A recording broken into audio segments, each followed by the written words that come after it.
Be sure to check out the tiny houses and the free shed plans from the Jamaica Cottage Shop in Vermont in the description below.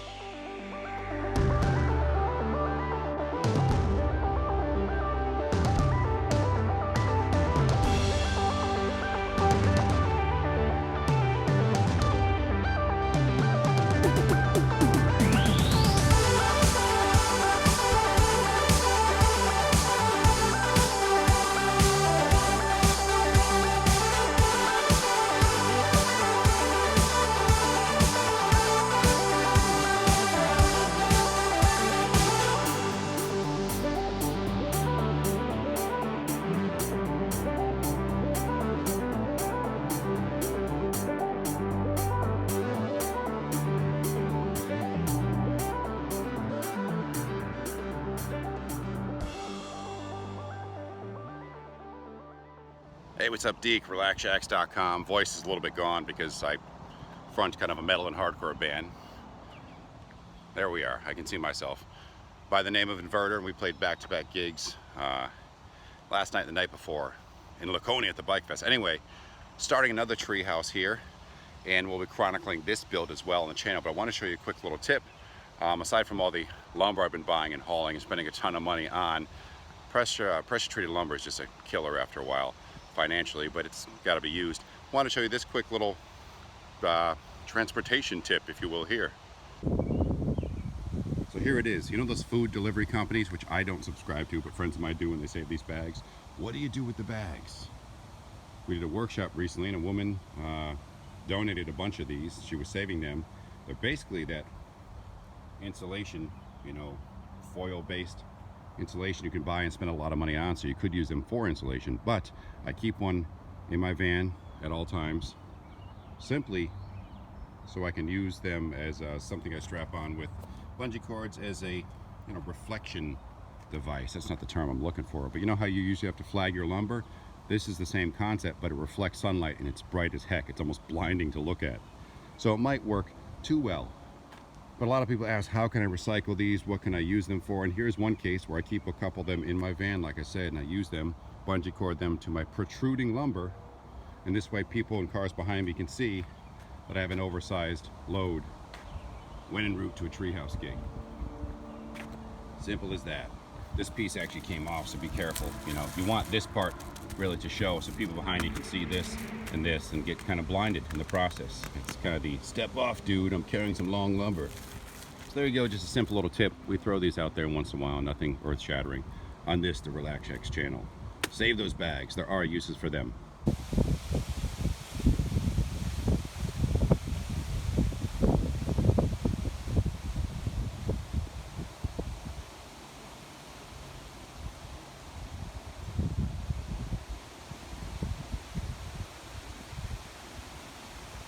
Coming at you live in 3D sweat-o-vision. You just saw the site. It's where we're starting this build, and this is the very beginning, the Genesis chapter of yet another Treehouse. We'll be bringing you step by step through things. So honestly, I hate showing this part because a lot of this is temporary, and people are gonna be judging like, wait a second, they're not supposed to do this, that, or the other thing. I'm an armchair professional. I know better. A lot of this is temporary, like I just said. We're gonna beef this up. It's just 2 foot on center, 2x6s, not skimpy. It works. We have to keep things pretty light. It's a balance between strength and keeping things very light. This here is just a stabilizing tree. I'm not gonna really tack into it all that much.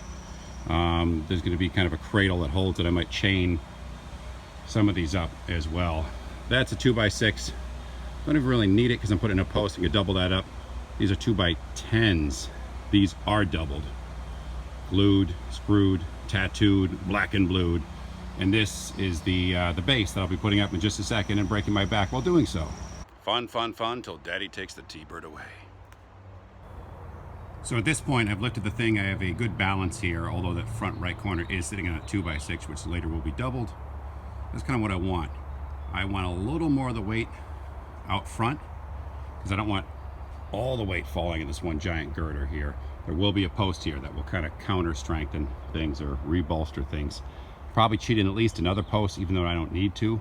I could use no posts at all, but when building for kids, and clients and families. I want to make sure this thing's never going anywhere. So as you can see, this sucker's going to be plenty strong and rebraced in a couple ways.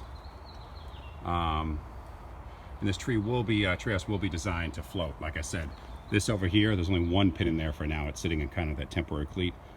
That will be able to float and move with the trees, which is really important when I get to that next step another day. For today, the base, putting in a post, doing some concrete, kind of just getting things squared away so the client knows I'm here and actually taking care of things.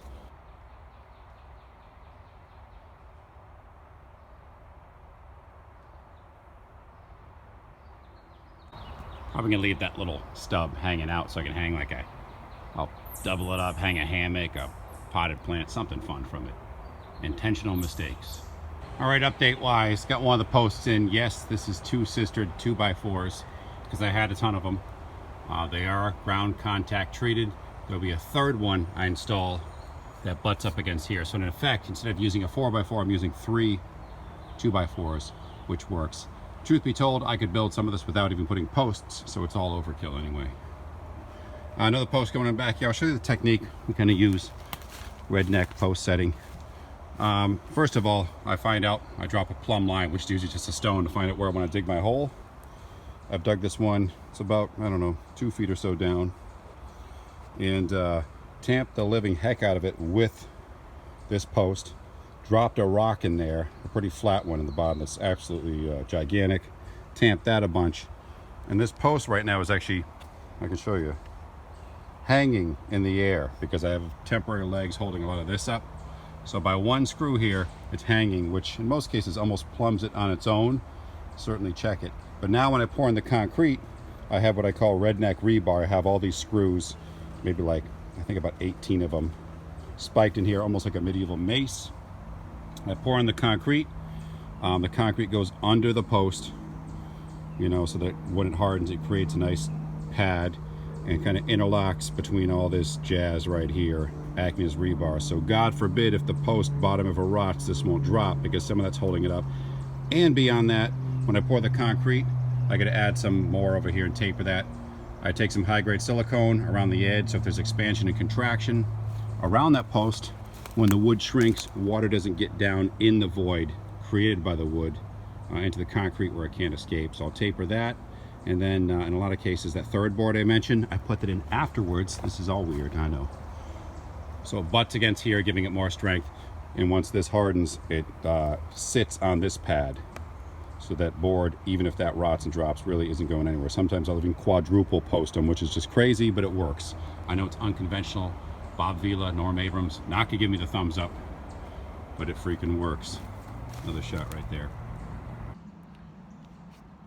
So today I'm working on that, just trying to beat the rain, which is coming later this evening. I got a couple other things to do later in the day, so I'm gonna get this wrapped up and get the heck out of here. Maybe put the plywood up on the platform. Actually, you know what? No, I won't, because I don't want to put any weight, my weight, I'm a big dude, up there and disturb the concrete before it cures. I'm gonna at least give it a day or so before I start putting weight up there and climbing up there. All right, update wise, day 2, 3, I don't know, on the treehouse. Tough to keep track because a lot of stuff I pre-prep at home too, which takes up some of the time or some of the days. I got the platform up, might have mentioned that before. The plywood, got to paint the top. Still the temporary braces in place. You can see I'm sweating like crazy. It's very humid out. And right now I'm working on, I will flip the camera, the landing for the cheater stairs. Again, cheater stairs are something I have in my video series here on relaxshacks.com. You can check out in a video we did quite a ways back on the easy way to build treehouse or loft stairs for tree houses or tiny houses. So in this case, I had a bunch of 2x4s, so I'm doubling them up, sistering them for strength, to create this small triangular landing or deck, which would be cool because it's a little bit asymmetrical, so it's less predictable. And as you'll see in many of my tree houses, by coming off the platform at an angle, we don't have the joists in yet, clearly, the stairs will come from right around, maybe somewhere around here, and descend here. And as you approach the treehouse, they won't be aimed straight at you. They'll be kind of off to the side, making the approach in the treehouse look a little more interesting and less, like I said, predictable, symmetrical, or boring. So we're getting there very slowly. Always takes so much time. All right, here's what I'm talking about. I'll back up just a little bit.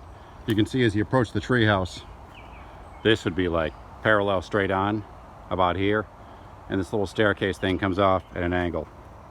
This is kind of temporarily in place. I was one board short on the deck, so the stairs are, this isn't how they can go permanently, but now I at least have a way to get up and down with my materials safely and easily without free climbing this or setting up ladders to get up here. Here will be the deck. Things will be cut nice and flush. Same with the front, kind of like that. Going to be some railings, this, that, the other thing, and a huge array of windows in the front looking towards the house.